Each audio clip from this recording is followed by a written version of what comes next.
We're learning the Trump administration is responsible for nearly half of all layoffs so far this year.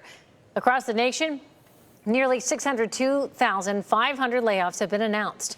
More than 281,000 of those, or 45%, were in the federal government. Here in the tri-state, hundreds of Cincinnati area public service workers are losing their jobs. The cuts by DOGE are hitting AmeriCorps, which is a national public service program.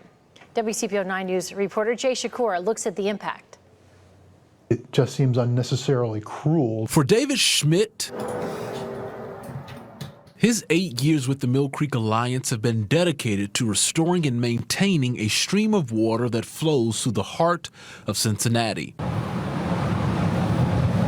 Schmidt has also worked to build up the careers of young environmentalists. He says 2 of them just lost their jobs. We started to get word over this past weekend that the program was being cut with no notice whatsoever. Those cuts hit more than 30,000 AmeriCorps members at roughly 1,000 organizations nationwide. They're part of the Trump administration's DOGE initiative. The feds say these cuts save taxpayers $400 million in grants. But Schmidt says the cuts will also slow down their work. We normally work with up to 2,000 kids a year. And right now we have 7 different stream restoration projects going on, and it's just going to make it a lot harder. And it leaves the organization without services they paid for. Mill Creek Alliance and other organizations have to pay half of the stipend. We pay our half up front.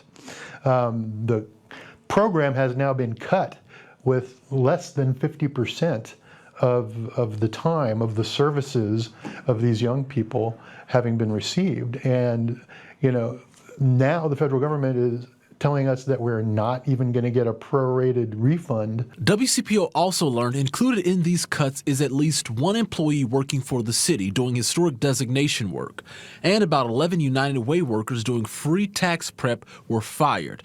The city says their work recently saved taxpayers over $200,000. These nonprofit organizations that are doing the work on the front lines that cities, quite frankly, don't have the capacity to do. A lawsuit filed by 24 states is trying to pause these cuts. For many of these young people, this is their first job out of college.